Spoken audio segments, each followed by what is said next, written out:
नमस्कार, मैं हूं संदीप चौधरी। आज सीधा सवाल में बात होगी बिहार की, बिहार विधानसभा चुनाव की, मतदाता सूची की, उसकी समीक्षा, उसके पुनरीक्षण की। दिल्ली से बिहार तक बवाल, इसी की मंशा पर सवाल। कहानी यह है, दिल्ली में चुनाव आयोग के सामने प्रतिनिधिमंडल के बाद प्रतिनिधिमंडल मिल रहे हैं, आपत्ति दर्ज करा रहे हैं कि यह समीक्षा किस नाम की, इसकी जरूरत क्यों पड़ गई, इतने कम वक्त में यह कैसे की जाएगी। और मामला अब सिर्फ वोट के हक, वोट के अख्तियार तक सीमित नहीं रह गया है। अब सवाल उठने लगा है कि क्या जो लोग वो प्रमाण पत्र नहीं दे पाएंगे, ऐसे ऐसे दस्तावेज मांगे जा रहे हैं जो बहुत से लोगों के पास नहीं होंगे। यहां पर 63 और 37% का एक खेल भी हो रहा है। 63% लोग 2003 से पहले वाले, उनसे ज्यादा दस्तावेज नहीं मांगे जा रहे। 2003 के बाद वाले जो वोटर हैं, 37%, लगभग 3 करोड़, आधार मान्य नहीं है, पैन कार्ड मान्य नहीं है, माता पिता के जन्म पत्र माने जा रहे हैं जो बहुत से लोगों के पास नहीं होने वाले। यह पूरी दुनिया जानती है सिवाय चुनाव आयोग के। अब चुनाव आयोग भी कंफ्यूजन क्रिएट कर रहा है।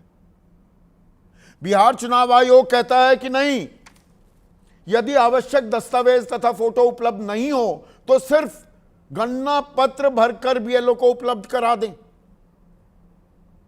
यह लगा कि थोड़ी राहत मिल जाएगी, तो दिल्ली में बैठा चुनाव आयोग कहता है नहीं नहीं, ऐसा कुछ नहीं है। सुप्रीम कोर्ट तक मामला पहुंच गया है। 6 याचिकाएं दाखिल कर दी गई हैं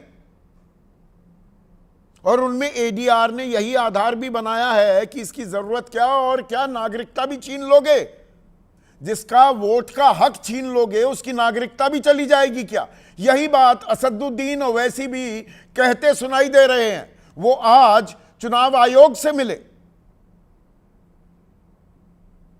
और अब बात सुप्रीम कोर्ट में जो पहुंची है, सुनवाई तारीख तय हो गई है, वो 10 जुलाई यानी कि आज से 3 दिन बाद। लेकिन परसों यानी कि 9 तारीख को बिहार बंद का आह्वान किया गया है। खबर यह भी है कि राहुल गांधी भी इस बंद में शामिल होने वाले हैं। पूरा विपक्षी खेमा वो लामबंद हो रहा है, मोर्चाबंदी हो गई है। वोटबंदी के खिलाफ ये वोटबंदी का आरोप लगा रहे हैं।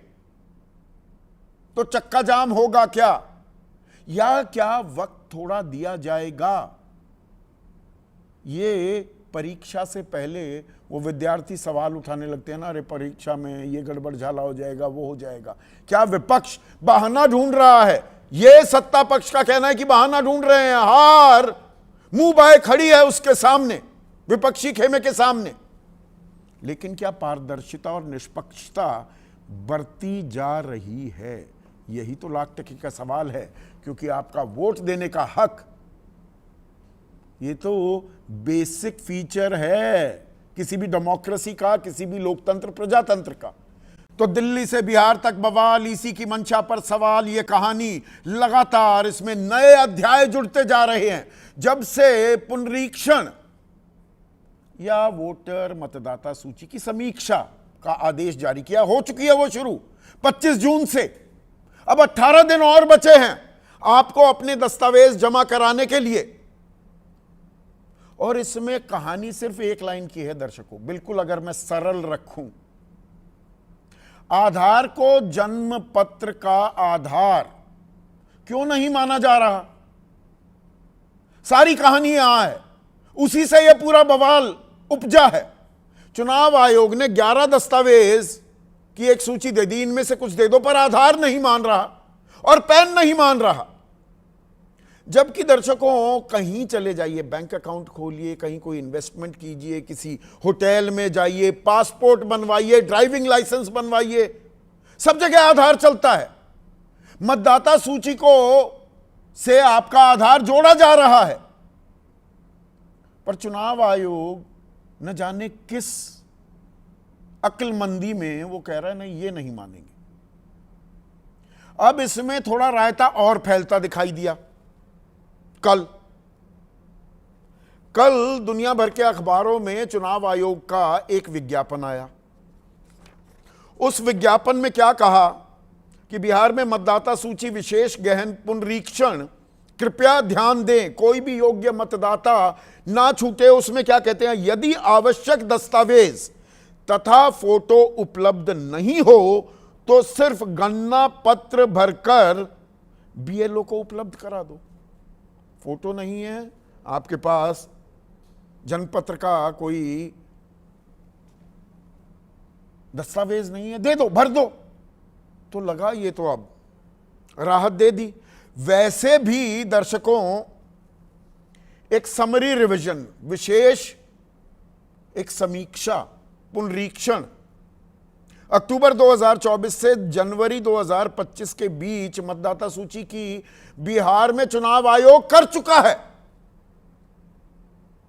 तो अब बिहार पे ही इतनी विशेष नजरें क्यों इनायत की जा रही है? और एक महीने में, यह सवाल मैं पहले उठा चुका हूं तो इसलिए मैं इन्हें दोहराऊंगा नहीं।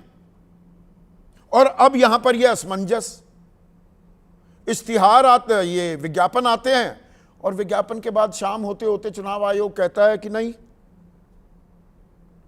ऐसा कुछ नहीं है, दस्तावेज सारे दिए जाएंगे, अभी 18 दिन बाकी हैं। यह है कि अभी भर दो, 25 जुलाई तक दे देना, आज चाहे फॉर्म भर दो, पर दस्तावेज तो देने होंगे। अब जिसके पास दस्तावेज ही नहीं है वो क्या करेगा? सवाल तो वहां है ना, माता और पिता दोनों के जनपत्र, वो दस्तावेज कौन लिए घूम रहा है? और बिहार में बहुत से लोग, 15 से 20% माना जा रहा है वो आंकड़ा, वो तो बाहर काम करते हैं, कहां कहां ढूंढते फिरेंगे।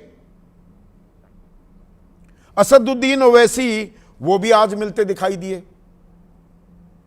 चुनाव आयोग से, और उन्होंने कहा, उन्होंने एक सवाल पूछा कि भाई 2024 में जिसने वोट दिया उससे भी पहचान क्यों पूछी जा रही है?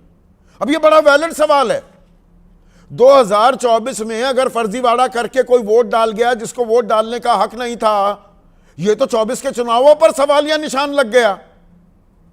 उसके बाद स्पेशल समरी रिवीजन आप कर भी चुके हैं। असदुद्दीन ओवैसी कह रहे हैं 15 से 20% लोगों के नाम छूट गए तो क्या होगा, और यह तो नागरिकता का मामला बन जाएगा। यह बात तेजस्वी यादव भी कह रहे हैं कि गरीब हैं, जो गुरबे हैं, पिछड़े हैं, अल्पसंख्यक हैं, उनसे उनकी पहचान, उनका अस्तित्व ही छीन लिया जाएगा क्या? यह सिर्फ वोट का अधिकार ही नहीं जाएगा, पेंशन भी चली जाएगी, आपको जो राशन मिल रहा है वो चला जाएगा, आपको जो सहूलियत दी जा रही है सरकार की तरफ से वो भी छीन ली जाएंगी क्या?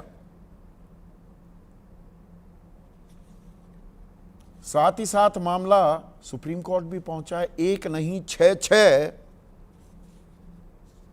याचिकाएं दाखिल कर दी गई हैं।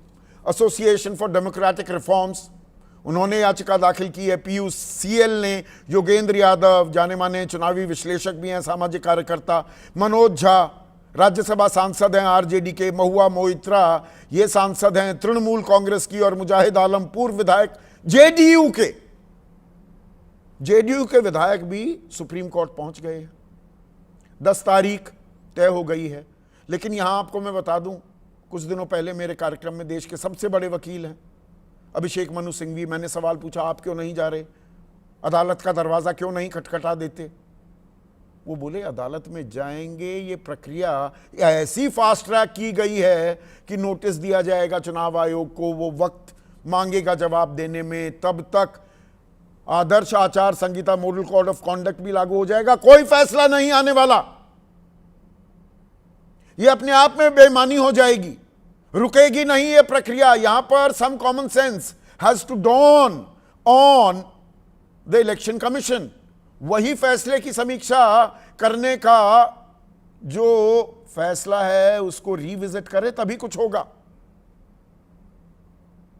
और 10 तारीख को सुनवाई तय तो हो गई है, लेकिन 9 तारीख को पप्पू यादव कह रहे हैं कि हम तो बिहार बंद का आह्वान कर रहे हैं, राहुल गांधी भी वहां पहुंच सकते हैं। आरोप लगाया जा रहा है कि चुनाव आयोग आरएसएस का कार्यालय बन गया है, ये पप्पू यादव कह रहे हैं, लालू प्रसाद यादव कह रहे हैं ये बीजेपी का कार्यालय बन गया है, ये बीजेपी का चुनाव आयोग बन गया है। और ये कोई अच्छी स्थिति नहीं है दर्शकों। विपक्ष के जो आरोप है वो राजनीति से भी प्रेरित हो सकते हैं, पर जब पूरी की पूरी चुनावी प्रक्रिया, और चुनाव के जरिए ही तो हम जनता जनार्दन है ना, हम अपने प्रतिनिधि भेजते हैं, तो जिनको चुनकर भेजना चाहते हैं वो चुनकर ना जाए, कोई और चला जाए, तो इससे बड़ा भद्दा मजाक देश में, लोकतंत्र में, जमहूरियत में नहीं हो सकता। और साथ मिलकर बातचीत क्यों नहीं हो पा रही है, और ये नाक की लड़ाई क्यों बन रही है, और जो ये कंफ्यूजन है, कंफ्यूजन का आलम, उसकी बानगी आपको दिखाता हूं। जो ब्लॉक लेवल ऑफिसर्स हैं, जो अधिकारी हैं, जो फॉर्म भरवाते घूम रहे हैं, उन्हें भी नहीं पता कि दरअसल करना है तो करना क्या है। सुनिए। पहले तो मांग रहा था कि आवासीय देना है, नहीं तो घर का बिजली बिल देना है।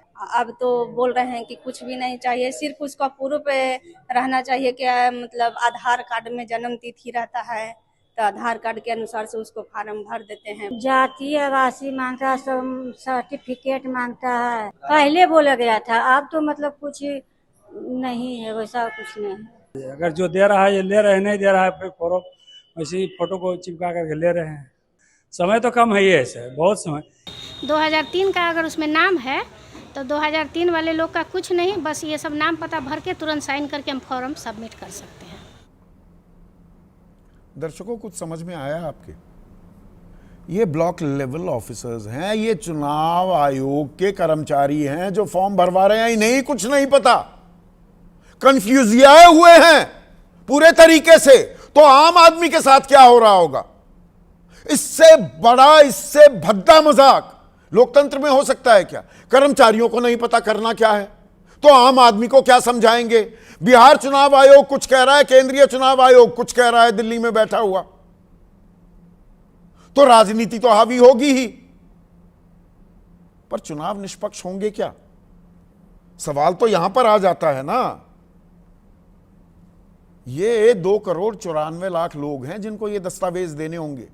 18 दिन का वक्त बचा है, कुछ सलूशन निकलेगा या यही बवाल मचता रहेगा? और ये बवाल थमेगा तो थमेगा कैसे, या संकट के बादल और गहराएंगे? राजनीतिक आर पार कैसे हो रही है उसको भी देखिए। गन्ना प्रपत्र बीएलओ से प्राप्त होते ही तत्काल भरकर आवश्यक दस्तावेज तथा फोटो के साथ बीएलओ को उपलब्ध करा दें। यदि आवश्यक दस्तावेज तथा फोटो उपलब्ध नहीं हो तो सिर्फ गन्ना प्रपत्र भरकर बीएलओ को उपलब्ध करा दें। इनके खुद के ही ऐड में कंफ्यूजन है। चुनाव आयोग एक संवैधानिक दर्जा प्राप्त किया हुआ संस्था है और उस पर प्रश्न उठा करके अपने संवैधानिक पद को ये कलंकित करते हैं। ऐसे में आज का सीधा सवाल जो मैं पहले से ही पूछ चुका हूं, दिल्ली से बिहार तक बवाल, ईसी की मंशा पर सवाल, और वोट की लड़ाई नागरिकता पर आई। अब आदमी की पहचान, उसके अस्तित्व पर भी बात आ गई है क्या, या आ जाएगी क्या, और उसे रोकेगा कौन?